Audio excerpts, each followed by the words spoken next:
Tonight, I am so thrilled to introduce Linda Roth as our keynote speaker.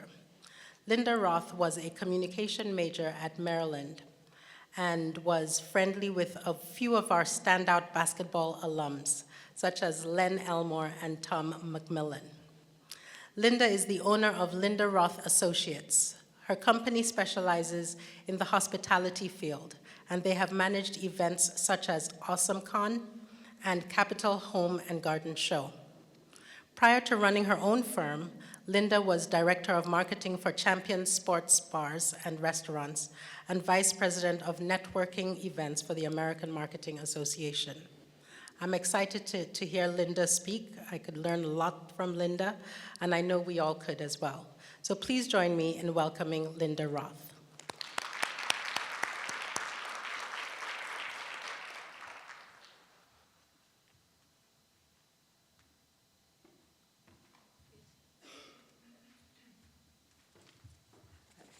Well, good afternoon, everyone. I'm excited to be back on campus. I have not been here for a very long time, and I'm amazed at what the growth here and just how beautiful it is. I'm going to take a walk outside afterwards. As we mentioned, I'm a 1975 graduate in speech communications. It was called speech communications back then. How many communications majors are here? Yeah, okay. So it was pretty new back then. I was originally a speech and hearing major, but I didn't do anatomy and physiology really well. So my advisor said, yeah, you got to get out of that. So she helped me put together programs that I was going to need later on, like journalism classes, some business classes, and some nonverbal communications classes. That was a riot. I'll get into my stories there. I was lucky enough to have Dr. Kathleen Jameson as a professor. She taught a speech analysis class, and they asked me to tell some tales on campus. So she was a pretty serious professor, and she wanted us to analyze speeches, but she also said you can analyze the audience's reaction in speeches. So I thought, this is really going to be like, ugh. So my roommate got invited to Annapolis Naval Academy to hear Gloria Steinem speak. This is in 1973. Does everybody know who Gloria Steinem is? Like, when it comes to like the original women's lib movement, she was front and center. So I said, well, how about if I analyze the audience reaction to that speech? Because I thought, well, she'll never be able to say anything because who else is going to be there? The security was really tight. So when Gloria Steinem started her speech, she said, I guess you're wondering why I'm here. She said, I'm wondering why you asked me. Already the audience was like slightly alienated. There was a murmur that went through, and then she did her audience analysis and realized, I have to try and do something else. Well, one of the other problems was the speech was right after lunch, so a lot of the midshipmen had fruit that they had taken with them because they were going to eat it later. But she saw all these apples and oranges in the audience, and she said, were you guys planning on doing anything with that? And she got paranoid, and then she realized she really had to make up for all the negativity that she had put out there, which she did. And by the end of this speech, she said, I'm looking forward to being invited back here when I will be speaking to midshipmen and midshipwomen who are graduating this year. And she got a standing ovation. So it was, I did the analysis of that, sent it, and submitted it, and Dr. Jameson said, I want you to read your report. That was one of the highlights of my time here at Maryland, that Dr. Jameson asked me to read my report to her class. I think she gave me an A. The other, which was not quite as fulfilling as that, was I took a class in nonverbal communication. Do you still have nonverbal communication classes here?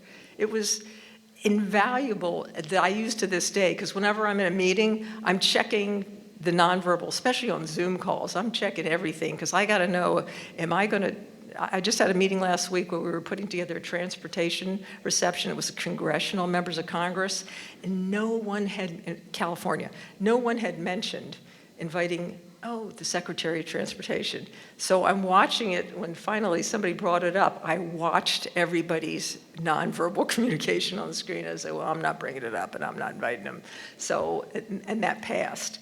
So everything is valuable, but in this class, the teacher said, we're gonna, once again, do audience analysis. We're gonna go to a topless bar and do an analysis of the audience. In this topless bar, there used to be one on Route 1 down here, so I don't know if it's still there. So, of course, I was working that night. I was a server at Italian Gardens. I know that's not here anymore, but I couldn't get off of work, so I missed the whole session. Came to the class the next time we had class, and I always would sit next to a friend of mine, Norma. Norma was just this very quiet, you know, sweet person who was nice, but nothing spectacular. As I sit down, I said, so how was it? Did you go? And she went, oh yeah. And then everybody comes in and staring at Norma. I'm like, what happened? Well, Norma forgot the date that the class was coming. And guess who was a featured dancer at the strip club? Norma. Norma. I mean, this was, I said, you were not. She said, yeah, I was. I said, you didn't remember the date? She said, no, I didn't.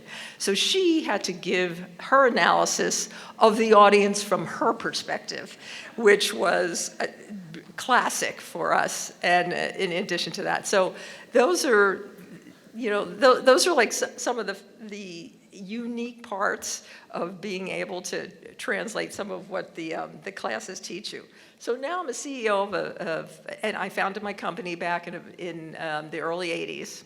So I worked a lot in events, as the dean mentioned, and we worked on the Cherry Blossom Festival for years and years.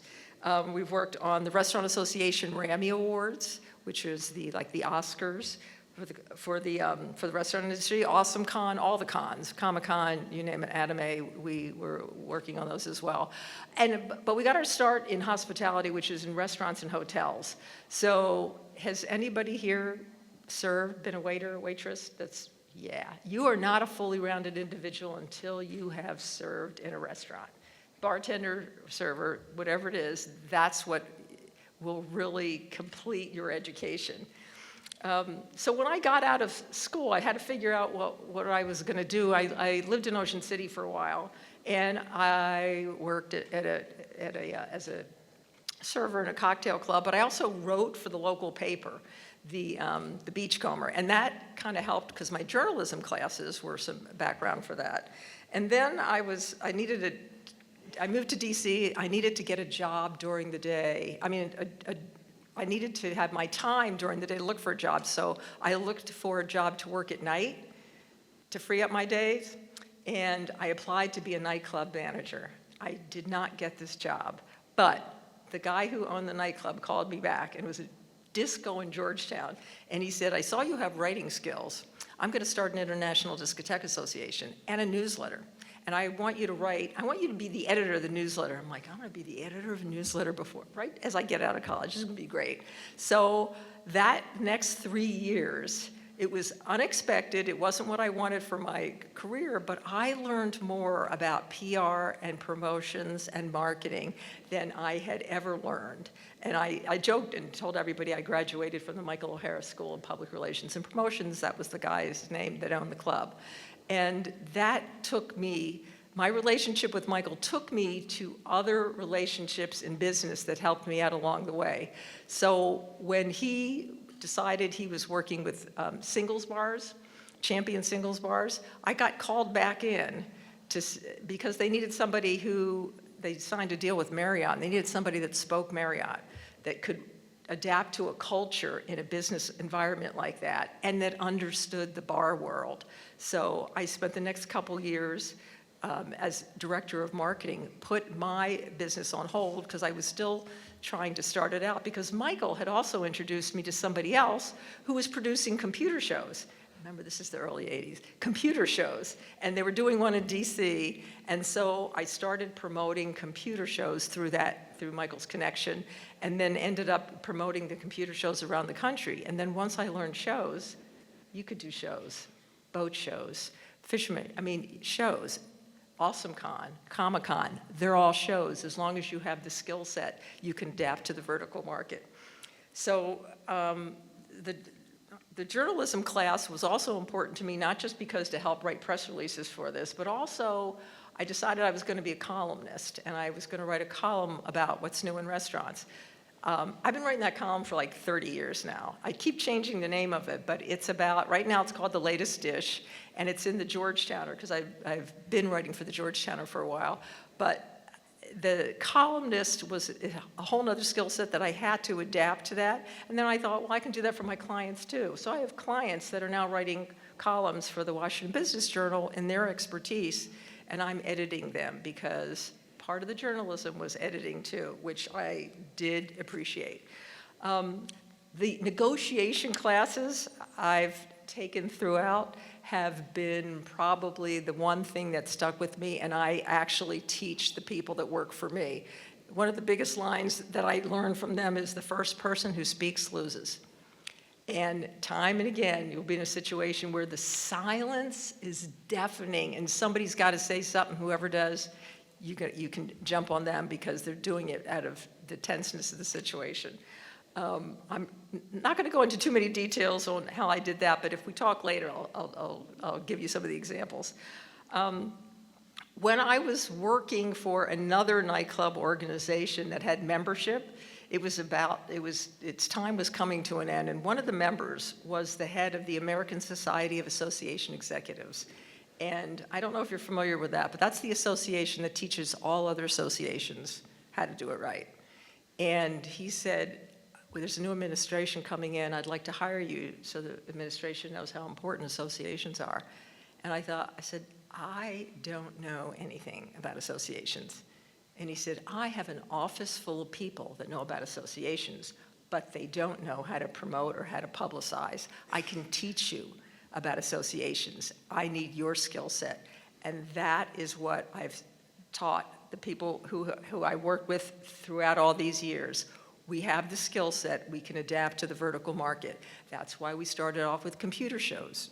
Who knew about computers? That's why we do boat shows. That's why we do all the shows. The anime, I still probably don't know that, but that's okay. Somebody else is working on it. But it was that confidence that you can take across any of the vertical markets that led me to take more chances.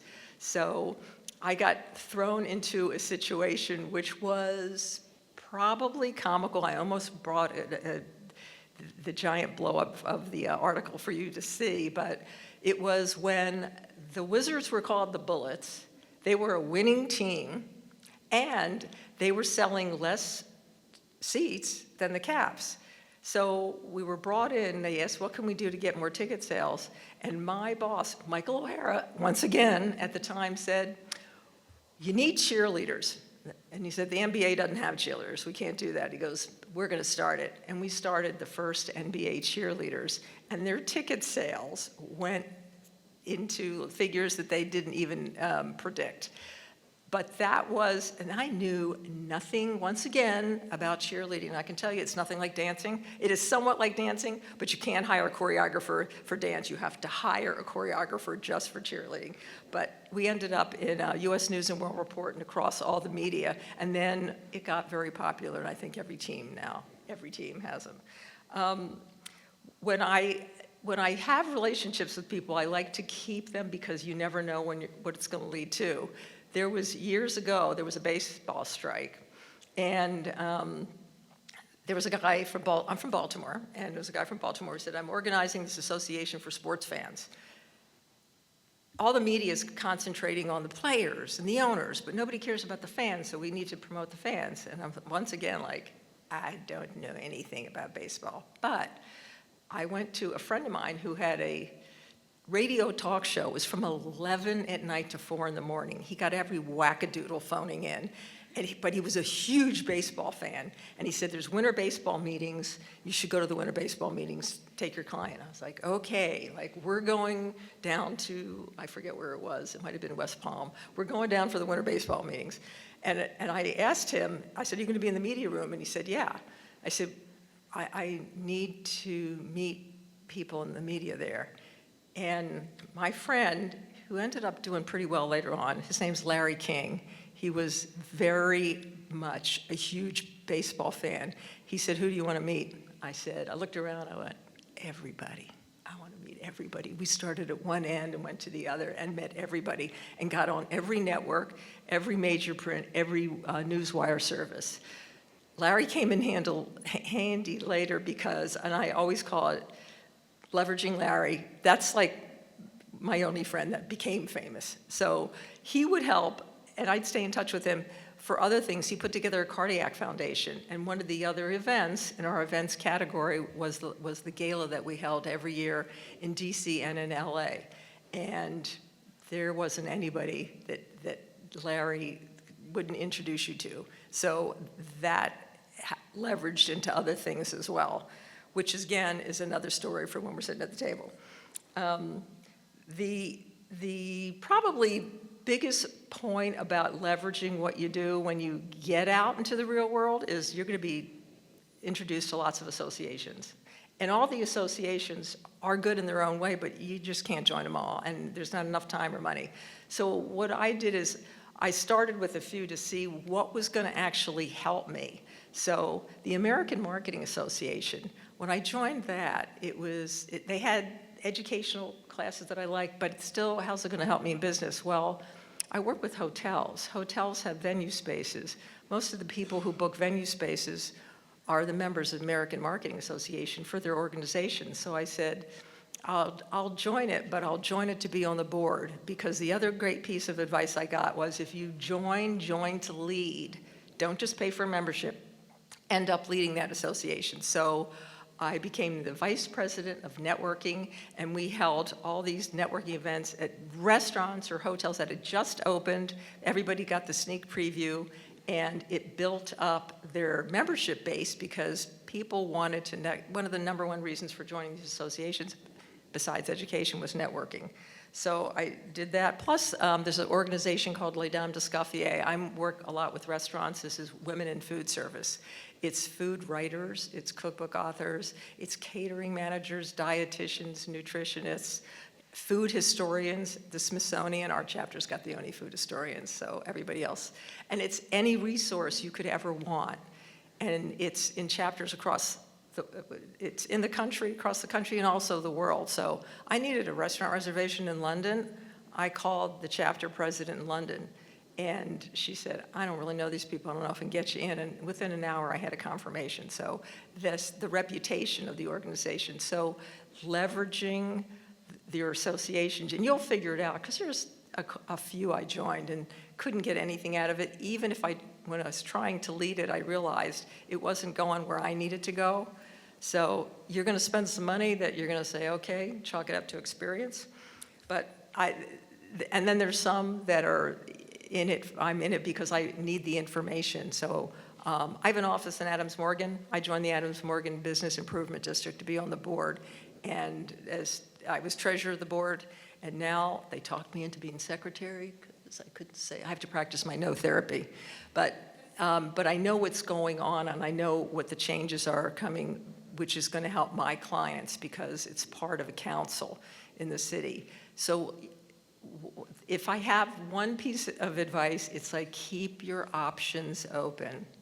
It's going to be the most important 7-letter word, options, because you never know where your contact is going to lead you. You never know where that disco job is going to lead you to. And also, you never know who else you're going to meet. Stay in touch with all the people you've met and see how you can move it forward.